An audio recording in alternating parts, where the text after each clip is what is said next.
ನಿರ್ದೇಶಕಿ ರೂಪಾ ಅಯ್ಯರ್ ಈಗ ಸಂಪರ್ಕದಲ್ಲಿದ್ದಾರೆ ಬಗ್ಗೆ ಮಾತಾಡೋದಕ್ಕೆ. ನಮಸ್ತೆ ರೂಪಾ ಅವರೇ.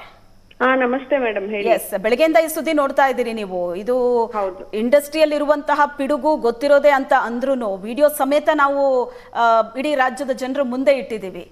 ಬಟ್ ಇದ್ರ ಬಗ್ಗೆ ಒಂದು ಸ್ಟ್ರಿಕ್ಟ್ ಆದ ಆಕ್ಷನ್ ಆಗತ್ತೆ ಅಂತ ಅನ್ಸುತ್ತಾ, ಆಗಬೇಕಾ? ಅಂದ್ರೆ ಇದು ಮೊದಲನೇ ಸತಿ ಈ ರೀತಿ ಆಗ್ತಿದೆ ಅಂತ ಅಲ್ಲ, ಅನೇಕ ಸಲ ಅನೇಕ ವರ್ಷಗಳಿಂದ ಅನೇಕ ಇಂಡಸ್ಟ್ರಿನಲ್ಲಿ ಆಗ್ತಾನೆ ಬಂದಿದೆ. ಅದು ಚಿತ್ರರಂಗದ್ದು ಬೆಳಕಿಗೆ ಬರುತ್ತೆ ಈ ರೀತಿ. ಬಟ್ ಇದ್ರ ವಿಚಾರವಾಗಿ ನಾವು ಚೇಂಬರ್ ಅಲ್ಲಿ ಕೂತು ಅನೇಕ ಸಲ ಡಿಸ್ಕಷನ್ ಮಾಡಿದೀವಿ. ಇದ್ರ ಬಗ್ಗೆ ಒಂದು ಕಮಿಟಿ ಮಾಡ್ಬೇಕು, ಮತ್ತೆ ಇದ್ರ ಬಗ್ಗೆ ಒಂದು ಇದು ತಗೋಬೇಕು ಅಂತ, ಆಕ್ಷನ್ ತಗೋಬೇಕು ಅನ್ನೋದನ್ನ ಅವಾಗ ಅಂಬರೀಷ್ ಅವ್ರು ಇದ್ದಾಗ್ಲಿಂದಾನು ಇದ್ರ ಬಗ್ಗೆ ಮಾತಾಡ್ಕೊಂಡೇ ಹೋಗಿದ್ದೀವಿ. ಇವಾಗ್ಲೂ ನೀವು ಚೇಂಬರ್ಗೆ ಸ್ಟ್ರಿಕ್ಟ್ ಆಗಿ ಹೇಳಿ ಅದ್ರ ಬಗ್ಗೆ ಒಂದು ಕಮಿಟಿ ಮಾಡಿ ಇದ್ರ ಬಗ್ಗೆ ಒಂದು ಡಿಸಿಷನ್ ತಗೊಳ್ಳೇಬೇಕು. ಇದೇನಾಗ್ತಿದೆ, ನಿಜವಾಗ್ಲೂ ಒಳ್ಳೆ ಹೆಸರು ಮಾಡಿರುವಂತ ನಿರ್ದೇಶಕರು, ಒಳ್ಳೆ ಹೆಸರು ಮಾಡಿರುವಂತ ನಿರ್ಮಾಪಕರು, ಒಂದು ಕ್ಲಾಸ್ ಅಂಡ್ ಸ್ಟ್ಯಾಂಡರ್ಡ್ ಇರುವಂತ ವ್ಯಕ್ತಿಗಳು ಈ ತರ ಎಲ್ಲ ಮಾಡಕ್ ಹೋಗಿರಲ್ಲ. ತುಂಬಾ ಜನ ಫಿಲಂ ಇಂಡಸ್ಟ್ರಿಗೆ ಈ ಬೇರೆ ರೀತಿಯ ಪರಿಕಲ್ಪನೆ ಇಟ್ಕೊಂಡೇ ಇಂಡಸ್ಟ್ರಿಗೆ ಕಾಲಿಡ್ತಾರೆ. ಈ ರೀತಿ ಮಾಡ್ಕೊಂಡೆ ನಾವೇನೋ ಸಂತೋಷವಾಗಿರ್ಬೇಕು ಅನ್ನೋದನ್ನ. ಸೊ ಅಂತ ವ್ಯಕ್ತಿಗಳನ್ನ ಫಿಲ್ಟರ್ ಮಾಡಿ ಅವ್ರ ಮೆಂಬರ್ಶಿಪ್ ಗಳನ್ನ ಕಿತ್ತಾಕ್ಬೇಕು.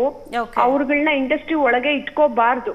ಯಾಕೆಂದ್ರೆ ಈ ರೀತಿ ಕೆಲವು ಜನರಿಂದ ಇಂಡಸ್ಟ್ರಿಗೆ ಕೆಟ್ಟ ಹೆಸರು ಬರುತ್ತೆ.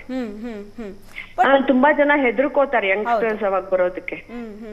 ಅಲ್ಲ, ಇದು ದುಡ್ಡಿದೆ ಅಂತ ಸಿನಿಮಾ ಮಾಡೋಕೆ ಬರೋದು ಬೇರೆ, ಅದ್ರ ಜೊತೆಗೆ ಕಲೆ ಬಗ್ಗೆ ಒಂದು ಅಭಿಮಾನ ಕೂಡ ಇರಬೇಕು, ಒಂದು ಪ್ಯಾಷನ್ ಇರಬೇಕು, ಗೌರವ ಪ್ರತಿಯೊಬ್ಬ ಮನುಷ್ಯನ ಬಗ್ಗೆ ಗೌರವ ಇರಬೇಕು. ಹೆಣ್ಮಕ್ಳು ಅಂದ್ರೆ ಸುಲಭವಾಗಿ ತಿಳ್ಕೊಳ್ತಾರೆ. ಇವಾಗ ಲಕ್ಕೀಲಿ ಎಲ್ರ ಕೈಯಲ್ಲೂ ಫೋನ್ ಇದೆ, ರೆಕಾರ್ಡ್ ಮಾಡ್ಕೋತಾರೆ, ವಿಡಿಯೋ ಮಾಡ್ಕೋತಾರೆ.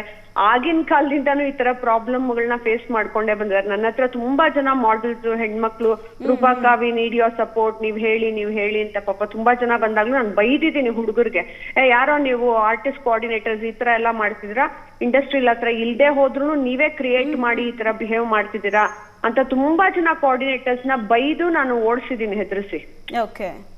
ಯಾಕೆ ಅಂದ್ರೆ ಯಂಗ್ಸ್ಟರ್ಸ್ಗೆ ನಾವು ಅವಕಾಶಗಳನ್ನ ಕೊಡ್ತೀವಿ ಅಂತ ಕರ್ಕೊಂಡ್ಬಂದ್ಬಿಟ್ಟು ಈ ರೀತಿ ತಪ್ಪು ರೀತಿಯಾಗಿ ನಮ್ಮ ಇಂಡಸ್ಟ್ರಿಯನ್ನ ಪೋರ್ಟ್ರೇ ಮಾಡ್ತಿದಾರೆ ಅನೇಕರು. ಹೌದು, ಇದ್ರೆ ಈಗ ಕೆಲವರು ಈ ತರ ಮಾಡ್ತಾರಲ್ಲ, ಈಗ ಡೈರೆಕ್ಟ್ರು, ಪ್ರೊಡ್ಯೂಸರು, ಕೆಲವು ನಟಿಯರು, ಅಂದ್ರೆ ಈ ತರದ ಡೆವಲಪ್ಮೆಂಟ್ ಆದಾಗ ಕನ್ನಡ ಇಂಡಸ್ಟ್ರಿಗೂ ಅದೊಂದು ಕೆಟ್ಟ ಹೆಸರಾಗತ್ತೆ. ಹಾಗಾಗಿ ಕನ್ನಡ ಇಂಡಸ್ಟ್ರಿ ಬಗ್ಗೆ ಒಬ್ಬ ಒಳ್ಳೆ ನಿರ್ದೇಶಕನಾಗಿ, ಒಳ್ಳೆ ನಿರ್ಮಾಪಕನಾಗಿ ಮುಂದುವರಿತಾ ಇರೋರು ಇದ್ರ ಬಗ್ಗೆ ಒಂದಷ್ಟು ಆಕ್ಷನ್ ತಗೋಬೇಕಾಗತ್ತೆ.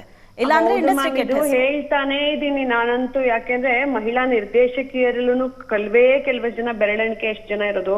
ನಾನು ಎಲೆಕ್ಷನ್ ನಿಂತು ಗೆದ್ದು ನಿರ್ದೇಶಕರ ಸಂಘದಲ್ಲಿ ಉಪಾಧ್ಯಕ್ಷನೂ ಆಗಿದ್ದವಾಗ ಅವಾಗ್ಲಿಂದಾನು ನಾ ಹೇಳ್ತಾ ಇದ್ದೀನಿ, ಹೆಣ್ಮಕ್ಳಿಗೆ ಒಂದು ಇದು ಬೇಕು, ಸೆಕ್ಯೂರಿಟಿ ಕೈಂಡ್ ಆಫ್ ಒಂದು ನಂಬಿಕೆ, ಒಂದು ಗೌರವ, ಒಂದು ಇಂಡಸ್ಟ್ರಿಗೆ ಬಂದ್ರು ನಾನು ಈ ರೀತಿ ಎಲ್ರಿಗೂ ಮನೆಯಲ್ಲಿ ಸಪೋರ್ಟ್ ಇರುತ್ತೆ ಅಥವಾ ಸೆಕ್ಯೂರಿಟಿ ಇರುತ್ತೆ ಅಥವಾ ಏನೋ ಹೆಚ್ಚು ಕಮ್ಮಿ ಆದ ಕಾಪಾಡೋ ಪರಿಸ್ಥಿತಿಲಿ ಇರ್ತಾರೆ ಅಂತ ಇರಲ್ಲ ಪರಿಸ್ಥಿತಿ.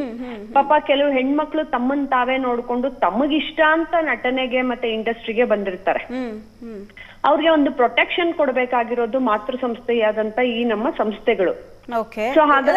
ಪ್ರಸ್ತಾಪ ಮಾಡಿದಾಗ ನಿಮ್ಗೆ ಯಾವ ತರ ರಿಯಾಕ್ಷನ್ ಸಿಗ್ತಾ ಇದೆ ಇಂಡಸ್ಟ್ರಿ ಒಳಗೆ? ಮಾಡೋಣ ಅಂತಾನೆ ಹೇಳ್ತಾ ಇದಾರೆ. ಅದು ಮಾಡೋದ್ರಲ್ಲಿ ಅದಕ್ಕೆ ನಾನೇನ್ ಮಾಡ್ತೀನಿ, ಇಂಡಿವಿಜುವಲಿ ನನಗೆ ಯಾರು ಫೋನ್ ಮಾಡ್ತಾರೋ ಪಾಪ ಎಲ್ಲಾ ಹೆಣ್ಮಕ್ಳು, ನಾನು ಹೋಗಿ ಕೂತು ಚರ್ಚೆ ಮಾಡಿ, ಜಗಳ ಮಾಡಿ, ಅವ್ರಗಳಿಗೆಲ್ಲ ನಾವೇ ಇಂಡಿವಿಜುವಲಿ ಪೊಲೀಸ್ ಸ್ಟೇಷನ್ ಕಂಪ್ಲೇಂಟ್ ಕೊಟ್ಟು ಈ ರೀತಿಯೆಲ್ಲ ಆದ್ರೂ ಇದನ್ನೆಲ್ಲ ಮೀರಿನೂ ಕೂಡ ತುಂಬಾ ಜನ ಆ ರೀತಿ ಮಾಡ್ತಿದ್ದಾರೆ. ಬಟ್ ನೀವ್ ನೋಡಿ, ಇಂಥವ್ರೆಲ್ಲ ಎಲ್ಲೂ ಬೆಳೆಯಲ್ಲ. ಇನ್ನು 5 ವರ್ಷ ಬಿಟ್ಟು ನೋಡಿ, ಅದೇ ಲೋವರ್ ಲೆವೆಲ್ ಅಲ್ಲೇ ಇರ್ತಾರೆ. ಬೆಳೆಯೋ ವ್ಯಕ್ತಿಗಳು ಯಾರು ಇಂಥ ಕೆಲಸ ಮಾಡಲ್ಲ, ಇಂಥ ಕೆಲಸ ಮಾಡೋರು ಬೆಳೆಯಲ್ಲ.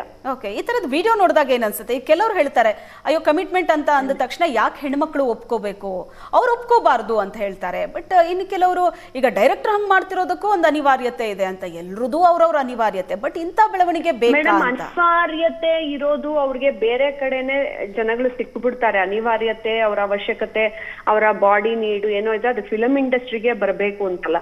ಇದು ಒಂಥರ ದೇವ್ರು ರೀತಿ ಕಂಡಂತದ್ದು. ನಮ್ಗೆ ಊಟ ಹಾಕೋ ಯಾವುದೇ ರಂಗ ಆಗಿರ್ಲಿ, ಇದು ಎಸ್ಪೆಷಲಿ ಕಲೆ ಇರುವಂತಹ ಚಿತ್ರರಂಗ, ಸರಸ್ವತಿ, ಮಹಾಕಾಳಿ, ಮಹಾಲಕ್ಷ್ಮಿ ಎಲ್ಲಾ ರೀತಿ ದೇವಿನ ಕಂಡಂತವ್ರು. ನಮ್ಮ ಹಿರಿಯ ಎಲ್ಲಾ ಚಿತ್ರರಂಗದಲ್ಲಿರುವಂತಹ ದೊಡ್ಡ ವ್ಯಕ್ತಿಗಳು ದೇವ್ರನ್ನೇ ಕಂಡಂತ ಅವರು ಚಿತ್ರರಂಗದಲ್ಲಿ. ಅಂತದ್ರಲ್ಲಿ ಈ ರಂಗಕ್ಕೆ ಬಂದು ನಾನು ಹಿಂಗ್ ಮಾಡ್ತೀನಿ, ಹಿಂಗ್ ಬೇಕು, ನನಗೆ ಅನಿವಾರ್ಯತೆ ಇದೆ ಅಂತ ತಿಳ್ಕೊಳ್ಳೋದು ಬಹಳ ತಪ್ಪು. ಅವರ ಅನಿವಾರ್ಯತೆಗಳನ್ನ ಪೂರೈಸ್ಕೋಬೇಕು ಅಂದ್ರೆ ಬೇಕಾದಷ್ಟು ಫೆಸಿಲಿಟೀಸ್ ಇದೆ. ಸೊಸೈಟಿನಲ್ಲಿ. ಅದಕ್ಕೆ ನಮ್ಮ ಇಂಡಸ್ಟ್ರಿನ ಬಳಸ್ಕೋಬೇಕು ಅಂತಿಲ್ಲ, ಅದು ತುಂಬಾ ತಪ್ಪು.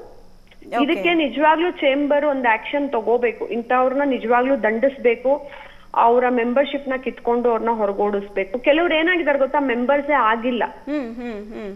ಅದ್ರ ಬಗ್ಗೆ ಒಂದು ಗಮನ ಕೊಡ್ಬೇಕಲ್ವಾ? ಈಗ ಯಾರೋ ಒಬ್ರು ಈ ತರ ಮಾಡ್ತಾರೆ, ಕನ್ನಡ ಇಂಡಸ್ಟ್ರಿ ಅಂತ ಬಂದ್ಬಿಡತ್ತದು, ಬೇರೆ ಬೇರೆ ಇಂಡಸ್ಟ್ರಿ ಜನ ನೋಡ್ತಿರ್ತಾರೆ, ಓ ಕನ್ನಡ ಇಂಡಸ್ಟ್ರಿಯಲ್ಲಿ ಹಿಂಗ್ ಆಗ್ತಿದ್ಯಾ ಅಂತ ಎಲ್ಲಾ ಕಡೆ ನಡೀತಿರುತ್ತೆ. ಬಟ್ ಸಾಕ್ಷಿ ಸಮೇತ ಹೊರಗಡೆ ಬಂದು ಅದು ಸುದ್ದಿ ಆದಾಗ ಅದು ಬಹಳ ಜೋರಾಗಿ ಹರಡುತ್ತದು.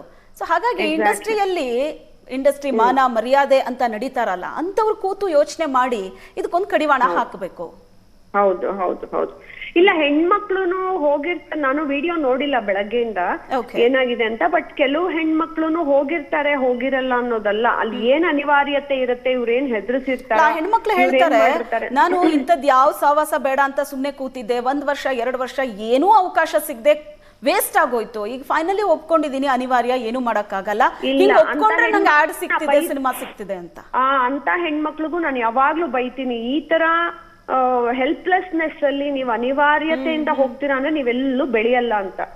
ಮೇಡಮ್, ಈ ತರ ಬೆಳಿಬೇಕು ಅಂತ ಹೋಗಿದ್ರೆ ಅಷ್ಟು ಹೈಲಿ ಟ್ಯಾಲೆಂಟೆಡ್ ಜನಗಳನ್ನ ನಮ್ಮ ಚಿತ್ರರಂಗದಲ್ಲಿ ನಾವು ಕಂಡುಕೊಳ್ಳಕ್ಕೆ ಸಾಧ್ಯ ಆಗ್ತಿರ್ಲಿಲ್ಲ. ಎಲ್ರು ಹೀಗೆ ಬೆಳಿಬೇಕು ಅಂತಿದ್ರೆ ಹುಡುಗಿರ್ಗುನು ನಾ ಬೈತೀನಿ, ಅದು ತಪ್ಪದು. ಈ ರೀತಿ ಬೆಳಿತೀರಾ ಅಂತ ಹೇಳಿದ್ರೆ ಹೆಂಗ್ ಬೆಳಿತೀರಾ? ಸರಿ, ಒಬ್ರು ಒಂದ್ ಫಿಲಂ ಚಾನ್ಸ್ ಕೊಟ್ರು, ನೆಕ್ಸ್ಟ್ ಫಿಲಂ ಏನ್ ಮಾಡ್ತೀರಾ? ಅದ್ರ ನೆಕ್ಸ್ಟ್ ಫಿಲಂ ಏನ್ ಮಾಡ್ತೀರಾ?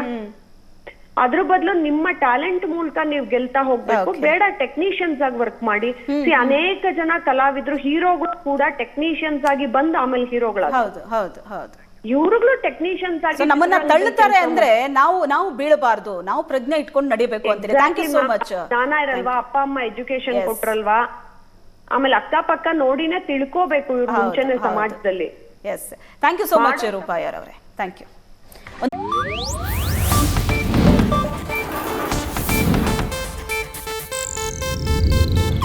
ಇದು ಏಷ್ಯಾನೆಟ್ ನ್ಯೂಸ್ ನೆಟ್ವರ್ಕ್ ಪ್ರಸ್ತುತಿ.